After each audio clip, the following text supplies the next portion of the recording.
Feeling alone, overwhelmed? Low-key listening is here to help. Whether you want to vent, share your thoughts, or just have someone truly listen to you, we have real people standing by, ready to listen 24 hours a day, 7 days a week. You can download the app for free on Apple App Store or Google Play. Simply set up an account, find someone, and they will listen to what you have to say. You can actually even take voice memo notes and send them to the person. You can even text the person. Here's the best part. It is completely anonymous, not only for you, but the person listening. Because after all, don't we want somebody there willing to listen to us? Download the Low Key app today. Talk, be heard, and feel better. Low Key listening on your favorite app store.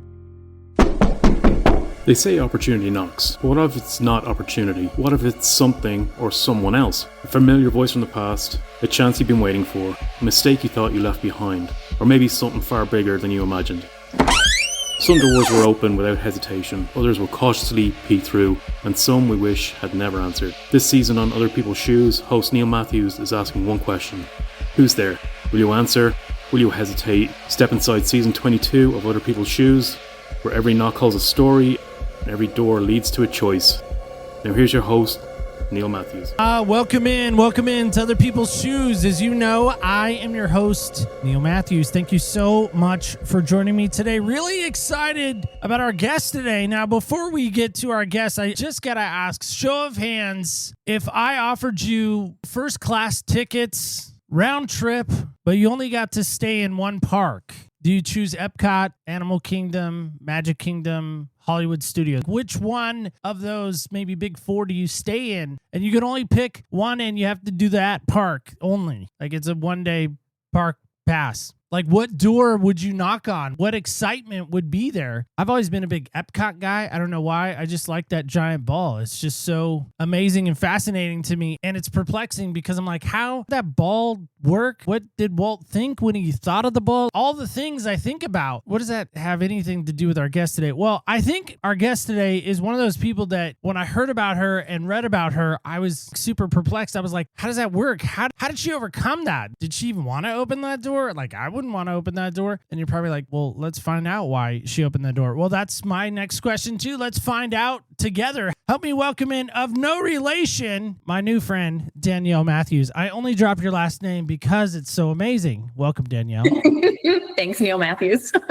Good to be here. I'm not going to lie. That was an attractive feature. Like when I was reading your stuff, I was like, we got to get Danielle.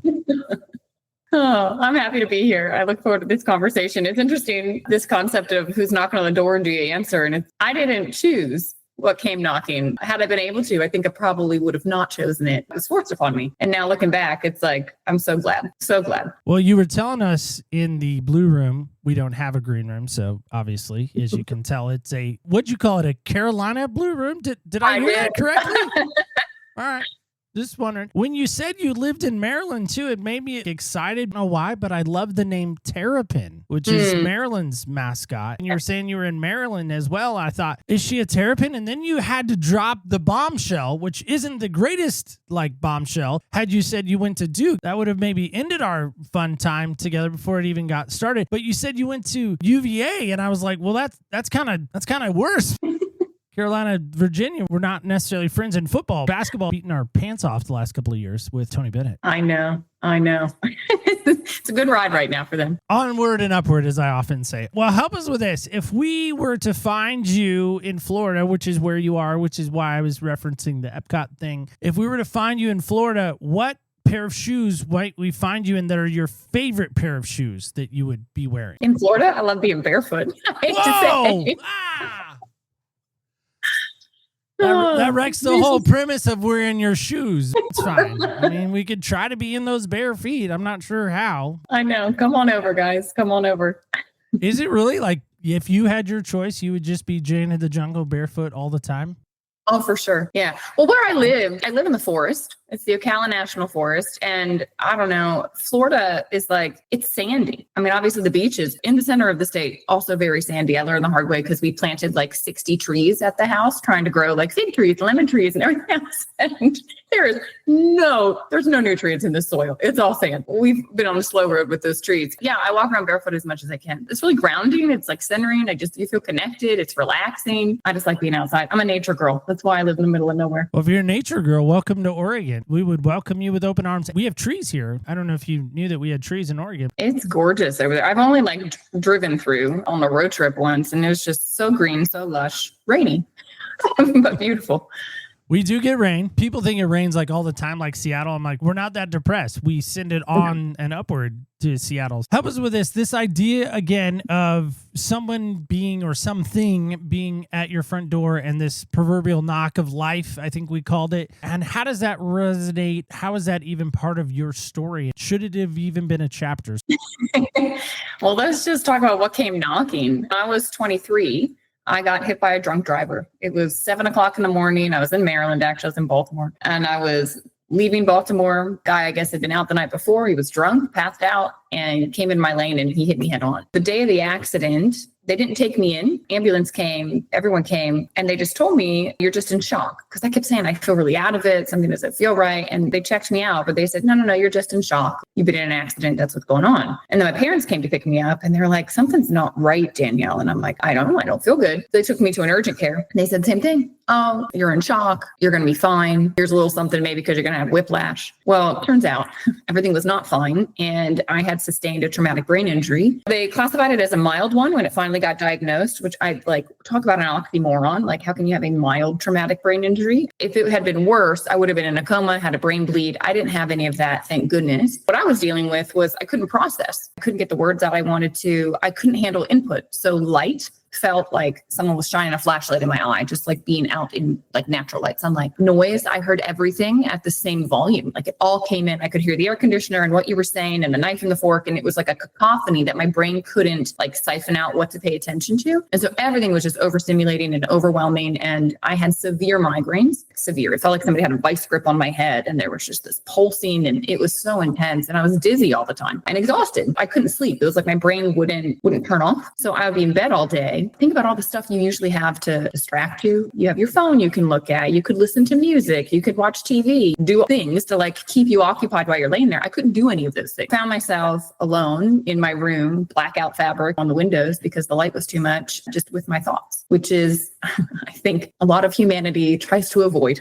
Having to be alone with themselves and their thoughts turned out to be one of the best things that ever happened to me. It was a dark road to walk for a little while. I mean, there was severe depression, panic attacks, anxiety. They told me I'd get better in a month. So I just thought, okay, grit and bear it. You can do anything for a month. Went back to work after that month, attempted to. I was teaching at the time, 6th grade math out in Colorado, taking me like 12 hours to make a lesson plan. I couldn't remember the kids' names. Like the first day of school, I just went to my principal and I said, I can't do this. Went on a medical leave. Came back after 6 weeks, still unable to do it. So I lost my job. Turned 24 at that point. I didn't have a plan B. Had some money in the bank, but not enough to pay for rent and keep me independent. I ended up having to move back in with my family. Like, thank goodness they were in a position to support me. That's the part of your life where you're supposed to be like getting your wings, going out on your own. I just was pulled right back in and I watched my friends from UVA like going on and going to graduate school, getting their doctorates, going to medical school, going to Yale, Harvard, business school. I mean, it was just like I'm watching everybody just continue to soar in the sense that I guess the way that our society sort of puts success. There I was like unable to do much of anything. And the prognosis, maybe it'll be 3 months. And then it was 6 months. And then at my 1-year appointment, they told me this is just your new normal. Your body's done the healing you're going to do. And you just need to adjust to this new normal in your life and move on. Wow.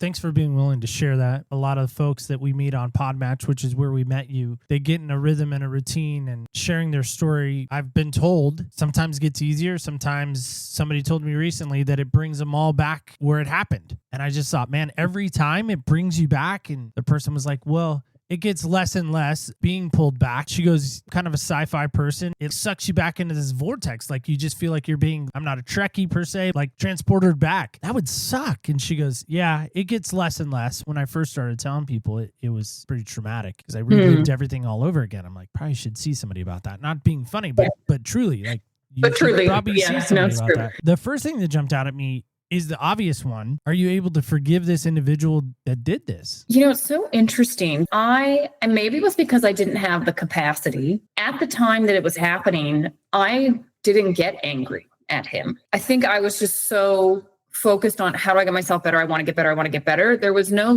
blame. There was none of that. My dad was very angry. I can relate. Yeah. I'm like, goodness. There were a bunch of runners that were on the street that day when I got hit. When it happened, half of them came to my car, half went to his car, and they helped me out. They're the ones that called the cops and everything else. And so their names were down. This guy was arrested. So he was driving without a license. He didn't have insurance. It wasn't his car. He was intoxicated, all the things. Evidently, when he went to court, the arresting officer didn't show up. I didn't show up. I was never told about it. So no one communicated with me about it. And the only person that came was one of these runners. They reached out to me after and said, why weren't you there? Because nobody showed. This guy just got off with a charge of driving without a license. And I was like, you got to be kidding me. And at that point, I was just disappointed by the system. That system failed. Now this person could go out and hurt somebody else. They've got a slap on the wrist. I mean, obviously they spent a little bit of time in jail when they were arrested. You got to be kidding me. Now that I've been through what I've been through, it transformed me. Soul level growth. It's my soul came here to learn a very deep lesson in this lifetime. And I believe that's why that knocked on my door so early in my life and caused me to have to really ask different questions. Why am I here? What is the purpose of this? Is it worth it to stay here if I'm going to be suffering every single day? Deep questions. And that most of us are so busy with the world, we don't stop and ever ask. When we're forced into a corner, I feel like I was boxed in and I had nowhere to go except inward. Because the external is doctors had nothing to offer. Family was nice. I had friends that were just so supportive. They'd come and sit with me in a dark room and just wouldn't do anything. The only place to go was inward. And when you're forced to look inward, you see all of your stuff. You see all the stuff you had pushed away that you didn't want to deal with. It all comes raging back. And it takes a lot to handle that and to learn how to actually digest what feels undigestible, intense things that had happened, because I've been through prior to that more things. And it was I had never actually dealt with them. I think I was too young to deal with them at the time. And so now I was in a position where it's well, you have to face it. And thankfully, the right practitioners and therapists, the support team that sort of just appeared to help me. And they each had a role for a time. My first psychotherapist, because I was really having a hard time watching all my friends go out to succeed. And I'm being told you're going to be in a dark room for life. He said to me, Danielle, with what you're going through right now, the emotional intelligence that you are gaining is far greater than any degree or any piece of paper that any of these people are going to get. He said, when you come out of this, no, you're not going to have some certification or anything, but he said, it's going to make you a better mother, a better friend, a better daughter. He said, because of what you're learning, the amount of empathy you will have for others is going to be massive. It was amazing because that was he tied a knot at the end of the rope. I felt like I was coming off and I just held on to that. Okay, something will come from this. I didn't know what, but something will come from it. He was exactly right. Insight that I've gained about how just the human mind works, realizing that, wait a second, I'm not my thoughts. I can actually choose to have different thoughts. I can figure out why am I perpetually getting pulled into a certain thought cycle? What is that? To what you were saying about this person that shared with you that they get pulled back into the traumatic experience every time. It's because there's something undigested there for them. They need to actually clear it through. And you can't just clear things at the level of the mind. You can rationalize and you can look at things and it's helpful to have support each step of the way. At the beginning, it was understanding at the level of mind, trying to get my mind okay. And then it was learning how to actually feel what was there and to how to actually process it through and realizing that some things that happen will never make sense to the human mind and they will never make sense to the human heart. Can give it to something bigger. It's we are all held by a divine force, whatever you want to call it. People have 1,000 names for it. I think we all agree it's there. To realize I can rest back in that and I am supported and I am held and it can hold these things that feel too much for me to hold. That's where true healing, I think, happens. That's what I arrived at anyway on my journey. Sure as heck sounds like what you're describing as FOMO, the fear of missing out. Yeah, I think for sure that was what was there. It's interesting now. I just went to a friend's wedding from college. It was going back to this life that this person that I was then I'm just completely different. My conscious level of awareness has shifted. Just the way I look at life has shifted. I don't act or do any of the things that I used to do in that phase of my life. It was interesting to kind of visit with them. And I had several saying, well, you're so lucky with how life has turned out. You're so fortunate. really interesting to have that perspective shared with you. There was no luck. I feel like I got dealt a very rough hand. That's not a lottery ticket, Johnny. Yeah, It's not Willy Wonka's golden ticket, Susie. Yeah. But what they were pointing to was like they were miserable in their corporate job. And some of them are working in DC and they're dealing with these cuts and stuff. They feel like a lot's happening and they don't have control. They don't know their future is like unknown. And here I am, like I've created 2 different businesses that I run from the forest. I'm like living life the way I want to live it. I learned 13 years ago, you can be gone tomorrow for doing nothing wrong. I wasn't doing anything wrong that morning. I was up. I was going to a wedding. I was living life. It could have ended. Like, thank God it didn't. It could have. When you have that, you can't unknow that. It's easy to talk about. It's like once you've seen it, lived it, it changes you. That's what they were pointing to. You're so fortunate. And I said, like, you can have the same. It's just a choice. I was forced into my choice. I don't know that I would have chosen this path. Probably would have stayed on the same trajectory that they were on. Life forced it. Like, that's what came knocking at my door. And it's like, well, you got to face it. I had no other choice but to face it. And then once I got my health back, it was incredible because I was told I wouldn't. I had a choice. How do I want to create my life? What do I actually want to do? You know? And I paused and I contemplated, and it was like I decided by design. But that was like a decade ago I started to. So, and now it's coming into fruition. These things don't happen overnight. Any of you can change your life. You just choose. And most of us, though, we are forced into when something negative happens, something traumatic happens. That's usually what causes most people to wake up. What I want to say is, please don't wait for something so intense to happen, because then you got to deal with so much. Like, you can just make the choice. You don't have to go through the intensity to have an awakening like this. I think FOMO is a real thing, and I think people deny it the best they can. I do that. Yeah. How I get around the idea of looking at someone else's life going, I want what they have. Mm-hmm. Like, I don't know when that started. Man, I sure as heck would love to delete that file from the brain and all the things of the hard drive. You talk about, too, the best thing that ever happened to you. You actually described it as that. This was the best thing that ever happened to me. Yeah, it was. It's not like I want to go through it again.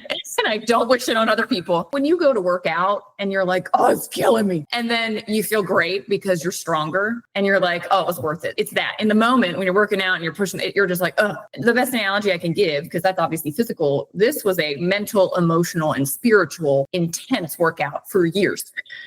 And so you come out of that, it's either going to break you or you're going to become stronger for it. For me, it just helped me become stronger. And it helped me understand like what you're speaking to about seeking and, well, this person has this and I want that and I want that and I want that. What is that? And I had the time to contemplate like, why? What? And then I'm going to get it. And then I'm going to want something else. It's like you get that car that you've really wanted and then you get it and you're like happy for a month. And then you're like, on to the next thing. And it's like this list that just keeps perpetually, you cross one thing off and then, self-populates with like the next thing that you got to go after. And it's like, when is it enough? You know, when do I ever arrive? And I just realized you don't, because if you're looking in the wrong direction, everyone is like going out into the world looking for the stuff that's going to help them feel better, help them feel loved, help them feel secure, help them in all of these ways. The truth of the matter is the answer's not out there. You're never going to get it out there. The answer is internal. It's realizing that no matter what happens, no matter anything, I'm whole and complete as I am. And then once you know you're whole and complete and you need nothing external to validate that, to make you feel better. Once you know you're whole and complete as you are, now the world becomes just like a game. It just becomes fun. Like you're showing up and you don't care about the result of your actions in a good way. I want to start a business. If the business fails, it doesn't mean I failed. I know I'm whole and complete. I'm just going to have fun and try and do this business and let's see what happens. It's a very different energy. It's like the why behind it is different. It's the most liberating thing that I think anyone can understand. And what I can maybe offer you and others is understanding you're seeking those things, but it's just the ego. It's the ego mind that believes it needs external stuff to feel better. And it's just because it doesn't realize you have a divine connection. Like you have inner wisdom and intuition and you have everything you need and ever need to know internally, but you just got to quiet your mind enough to connect into it. And most of us are not taught how to do that. And I, like out of necessity, had to do it because my thoughts and my mind was telling me, commit suicide. You don't want to be here. This is a terrible thing. Why would you stay on this planet? And I'm like, this isn't helpful.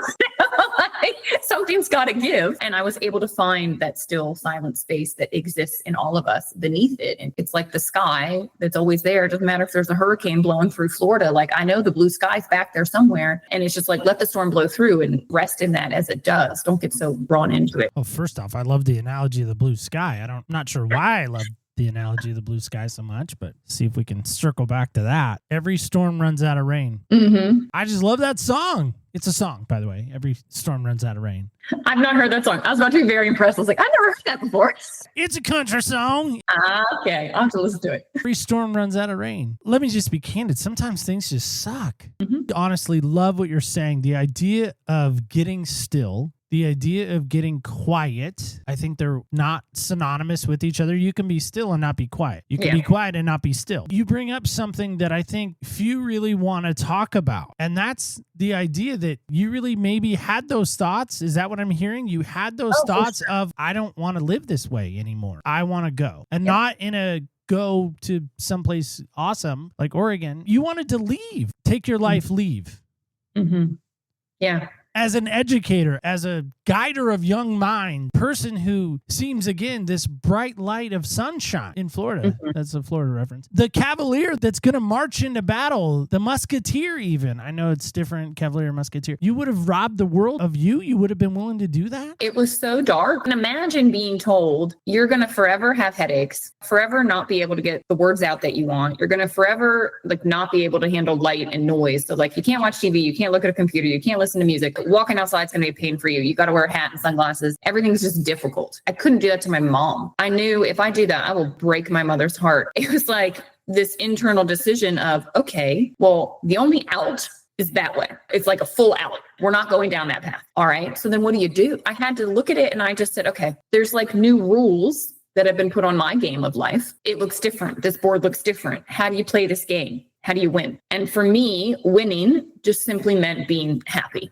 That was going to be the win. So then I just started to ask different questions. And I started to ask, well, what is this challenge actually making possible? What can I do? Answers started to come in. Well, you can cook. Why don't you start playing around with cooking and cooking new foods and just trying new recipes and eating well? My grandparents were alive at the time. They didn't mind sitting in a dark room, quietly talking. Weeks, I would just go and stay with them. And I would just spend tons of time with them, which was incredible. The amount of wisdom that they had that I never appreciated. Because as a kid, they're they're your grandparents. And to understand what they came through and went through, it's just incredible. I'm so grateful. That time is time that I never would have had, never would have spent, wouldn't have known them on that level. I would walk dogs. So I could put the hat on and the sunglasses. And I'm I can do it. So I would go to the local shelter and just give love to these dogs that needed it. So there were these things. And all of a sudden I was happy moment to moment. And literally I would plan my day in 10-minute segments and be okay, what's going to make me happy right now?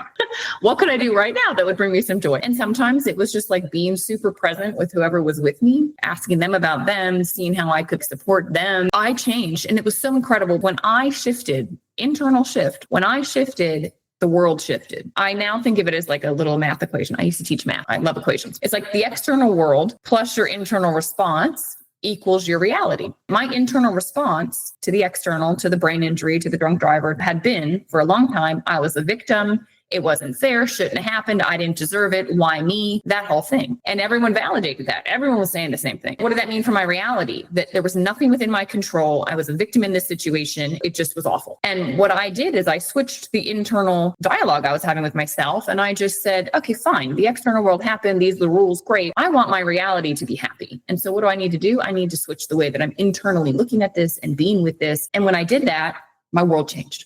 It literally changed. Physical symptoms, everything was the same. I was happy. And it gave permission to my family. I saw it. They also breathed a sigh of relief. She's going to be okay.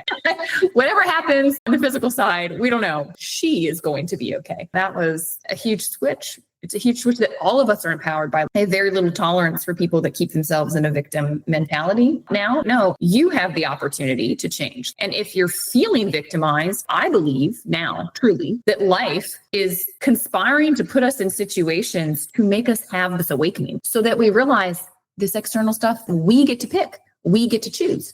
We have that ability until you're forced. And some people have to get the lesson really intensely until you're forced into a situation where you have to realize that. Some people just don't. I think one of the most powerful lessons of life. Do you have an Alexa at your house? No, I don't. We have a few. Bring about the Alexa because we had somebody over for dinner. Alexa, turn on our lights. And the guy looked at me and he's like, what? You guys are so bougie. You're so lazy. Can't walk over and flip the switch. You have to tell Alexa. I'm like, well, yeah, I like technology and that's a technology thing. And kind of my wheelhouse. I like that stuff. You're so lazy, you can't even walk over to the light switch, Neil, and turn it on. I'm like, no, it's not about lazy. It's just about it's easy. It's convenient. Like I can say it and it happens. But I'm wondering about that for some people. Keep waiting for someone to say, you can turn the light on. They're unwilling to walk over and turn the light on themselves. They keep waiting for someone else to do it.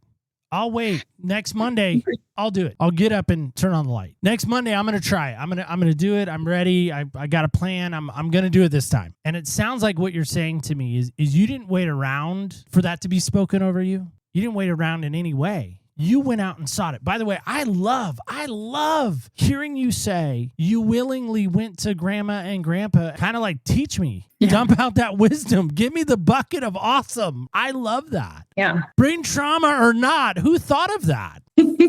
It took time. The first year, I was not in a good place. It took over a year for me to realize, like, no one's coming to save me. I always thought doctors know, they'll always be there. They have all the answers. It shattered for me. And I saw very clearly everything's kind of an illusion out there. You need it. It's here.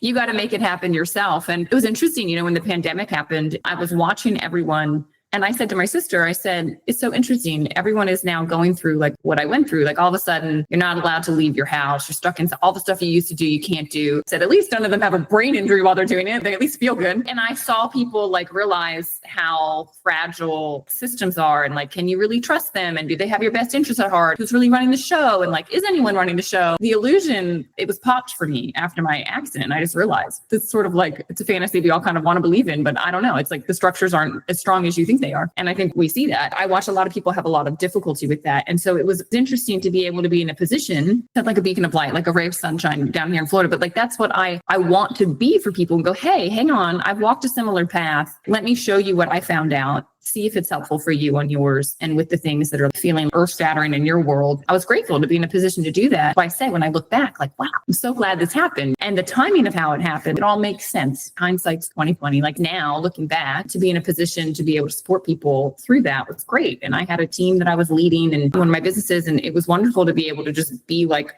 the strength for that and to hold the space and have the capacity to while everyone was moving through what they were moving through. So what would you say were like 5 words that you prior to the accident could have heard that maybe could have gotten you to this awakening that you're in now? Have you ever allowed yourself to go there? This is the question. And now I use it all the time. What is this challenge making possible? That switches everything. It switches your perspective. It switches the lens. It takes you out of victimhood. Have a way that we want life to go or think it should go or it ought to go or whatever. Maybe you haven't realized this yet, but life has no allegiance to your plans. Like life is going to do what life is going to do. Most of the time it disrupts what you want. And so many of us resist that. We just keep pushing and pushing, trying to get our way and trying to make life like fit into the zone that we think it should fit into. And I've just realized, okay, whatever happens is exactly what it needs to happen. It's exactly what I'm needing for my own evolution. I just simply go, okay, what's this making possible? Like when the pandemic happened, I was like, shoot, because my business was I grew it naturally through word of mouth in my community. So I was networking all the time. I was out and about all the time. I just moved. I literally just moved to Colorado thinking I'll do the same thing. I got the blueprint for the business. It'll be great. Place shuts down. And I'm like, okay, what's this making possible? The light bulb went immediately. Social media. You need to go on social media. And I hated social media, like with a passion, because social media, when I was not well, if I would get onto it, this is when I would see everybody living life, everybody doing all the great things. And I'm feeling like terrible. And so I had got myself for my own well-being. I had removed myself from social media and said, I'll just never get back on there. Like, what's the point? But now I was being forced to.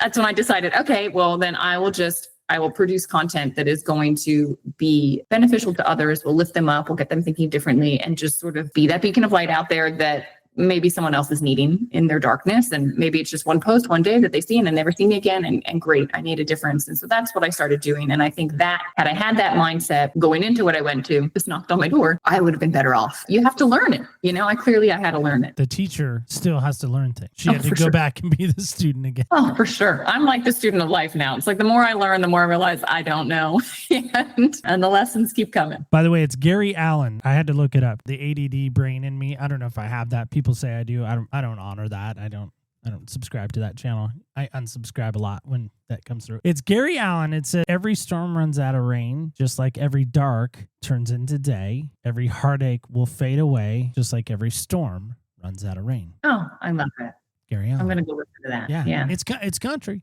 It's country. I'll take it. All I live right. out in the country. All right. You living in the country. Danielle, help us with this. The thing I'm wondering about is, again, you talk about the work that you've done. And again, it sounds like you've, as they say often, you've put in the work. If somebody's listening to you right now and they're like, that's cool. Sorry about your brain injury, Danielle. Sorry about that. That sucks. Nobody wants to walk through that. Man, had to like relearn everything again. I'm guessing walking, talking, eating, the headache thing. Man, I've had those migraines. I'm with you, girlfriend. Like, that's okay. Awesome. Yeah. Sorry. Yeah. I know what you're talking about. That seems like a lot of work. I don't know if I'm ready for that just yet. Like, give me like 3 weeks. I'll work my way up to that. What would be your counsel to them? I would just ask, what's not working in your life right now? Like, you don't need to go after these huge things. It was big for me because I was forced into it. There's something stressing everybody out. Learning, I think, some simple things to just help quiet your mind. I think most people that I meet and kind of come across, their mind is so chatty and so active, bringing them into anxiety or bringing them into worry or stress. I don't think people realize it's like the same life force that you're using to think your thoughts is the same life force energy that digests your food, that heals your body. When we turn off from our sympathetic nervous system being active, our parasympathetic can work. There's only so many coins. If you're spending money in the brain, you're stressed out and you're depleting your body. And sooner or later, the body's going to start talking to you. And I think what I would just offer people is, look, take a minute and just breathe. Even just 1 minute of quiet, it will reset your system. You'll feel better in your own skin and your mind will actually quiet down. And a breath that I do often is breathing through my nose and I breathe out through slightly pursed lips, like there's a straw in your mouth. It cools you down. It cools the nervous system. And what's amazing is that our attention can only be in one place at once. And so if your mind is super active, if you force it to pay attention to your breath, it is like a hack to make the mind quiet and get the body to relax. It will actually activate the parasympathetic nervous system. And so that's what I would offer people. Like if you're stressed out, lots going on, you're like, I don't want to do all this like hard work and go there and everything else. Great. But if I could offer one thing to maybe just support you a little bit, it's just like, take a minute, breathe in through your nose, breathe out through your mouth, like just allow everything to settle. And I promise you'll feel better. Do you ever wonder if your friends look at your life and go, man, I want to be Danielle when I grow up? Here's what I've come to know. All of us, our souls are here through a very specific journey and lesson. And it doesn't make sense to the human mind, like why things happen. And be in your lane, stay in your lane, look at what's happening in your life, address it, learn from it, find the lessons. And like, that's why we're all here. That's why we came here. No comparing. How could someone compare to my life when I'm like, my soul clearly had very certain lessons it's like needing to learn. You maybe already mastered this lesson plan, you know? So you can't, like, there's just no reason to. It's like you're comparing an apple to an orange and going, it doesn't make sense. It just doesn't make sense. Can a fish climb a tree? No. Fantastic athlete still, right? Like you're looking at the wrong things. We go on social media, we look at certain people, we're like, man, if I could just be so-and-so for just a few moments, I know my life would be better. At least when I've done that, I find myself more angry, more hurt, more upset, more depressed, more. Why can't I just be okay with being Neil Matthews? Exactly. I interviewed a pretty famous athlete a number of years back. His name's Todd Murnovich. His jersey actually hangs back there, the kid-sized jerseys. Todd found cocaine and lost it all. And there's a moment in Todd's life where Todd goes to his mom even and says, I just want to be Todd. And I think the challenge is sometimes we look at ourselves in the mirror and again, you insert your name. So I just want to be Danielle. And you maybe even said, I want to be Danielle again. Why can't I just be how I was? The awesome 6th grade teacher. By the way, I wish you were my 6th grade teacher. I don't even know where she is now. Ironically, her name was Virginia and is Virginia. So that's kind of weird full circle moment right now. But I wonder sometimes again that you talk about stay in your lane, know your lane, be in your lane. Don't worry about what's in the other lane. It's kind of ironic in this sense, not maybe Alanis Morissette ironic. Somebody came into your lane and disrupted your lane. Is that a weird coincidence? That is hilarious. I never thought about it like that. I love what you're pointing out there. Yeah, because I was in the wrong lane. It was like That's it. I think you were just in the wrong lane, right? Yeah, Isn't it ironic, don't you think? Danielle, if somebody is interested in knowing more about your story, maybe more about the work you're doing, or maybe they're just like, man, how did this girl do it? Like, Neil, you didn't ask this question. Okay, fine. What's the best way somebody could reach out, talk to you? I know you said you're not big on social media. Maybe that's changed. I don't know. How do we find all things Danielle? Where's the Danielle ecosystem located so we can get good directions and not bad ones? Yeah, I am on social media now, most platforms. I'm just launching a YouTube channel because I wanted to just give some of the practices and insights and techniques that have helped me. It's launching like today.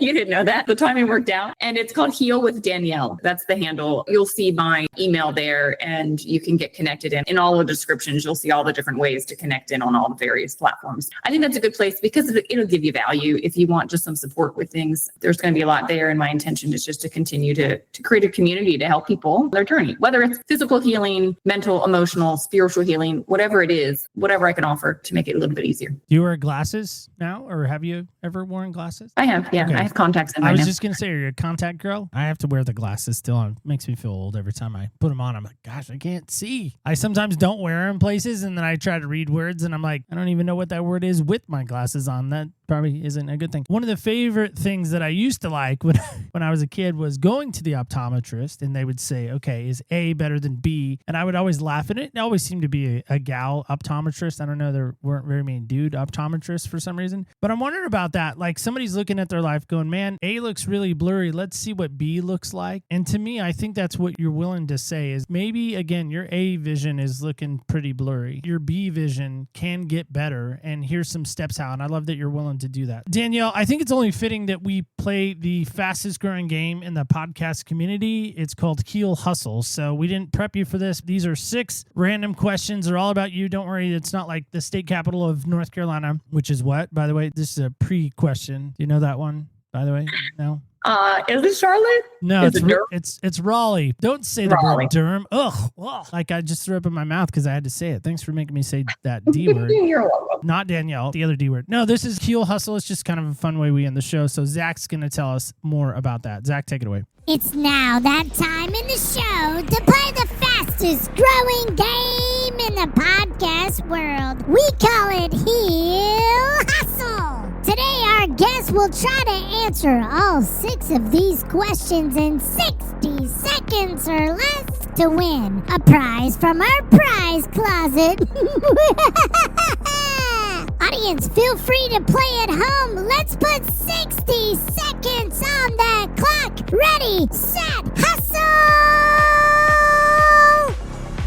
The game begins in 3, 2, 1.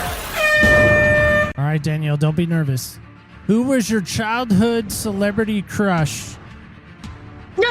Nick Carter from the Backstreet Boys. Nick Carter, Backstreet Boys. All right. What is your secret talent? I play the harmonium. Harmonium. All right. One person you would trade places with for a year. A year. A year? Can it be an animal? I'd like to be my dog for a year. The dog has so much fun. A person, place, or thing? Sure. Weirdest job you've ever had? Man, not too many weird ones. They've all been pretty normal. Hate to say it. All right. I was thinking like Blockbuster back in the day, maybe. Who knows? All right. No, my first job, I worked at like a doggy daycare. That was my very first job. Fair enough. Biggest risk you've ever taken? This should be easy. Oh, starting my own business. Nice. Who needs a hug from Danielle today and why? Oh, whoever I come across. I feel like we all need a hug. Life's brutal out there. Whoever I come across now, I'm going to give a hug to. Well, Danielle, again, thank you so much for being willing to come on, share your story, share what has happened to you. I think it is truly inspirational that you did not allow yourself to stay in the darkness, that you allowed, kind of this new vision of life to come about. And I just think that's super courageous, and I would just want to applaud that on your side. So thank you again for being here today. Yeah, well, thanks for what you do. It's such a fun concept, and you've got the best energy. I love it. All right, guys and gals, kids and campers alike, that is it. That is all. I know, sad, sad, sad. It's kind of sad music as we leave. I never realized that until this moment. Maybe we need to work on that. Note to self, find some more upbeat music. How's your vision today? I think in this day and age, we're at a loss for our vision. We can't find it. It's like our car keys, our wallet, our phone. We know where those things are, right? You do know where those things are right now, right? Just take a survey. Keys, wallet, phone. You have it? How about keys, wallet, phone, vision? How's that looking? Are you seeing clearly? That old 70s song, I Can See Clearly Now, The Rain Is Gone. I know some of you right now are thinking, you know what, Neil? It's still raining here. Your song doesn't make sense because the storm is still going. Okay, I'll go with you on that. Do you have an umbrella? Have you envisioned what it looks like to not be walking around wet in the rain? I know. We just heard from a young lady right now who really wants to recalibrate. That's a big word. Your vision and see that you really can see past what is going on in your life right now. Listen, if she can do it, I'm sorry. I darn near think anyone can. We just have to be willing to take that first step. And sometimes that's the hardest. But here's the cool thing about life is this nice young lady, I bet would be willing to help walk you through some stuff. I just have a feeling about that. Let me know if you're willing to take that first step. OPSpodcast.com is a great place to let me know. You, of course, can let me know on the socials at OPS Podcast Show under Facebook, Instagram, and X. We're there. We're hanging out. I love Instagram the most. Don't forget this when we go. Remember, it's so important. Remember, when you walk in other people's shoes, you really do get a different perspective on life. I want to thank you so much for listening. And guess what? That's right. Stay tuned till next week when we walk in other people's shoes.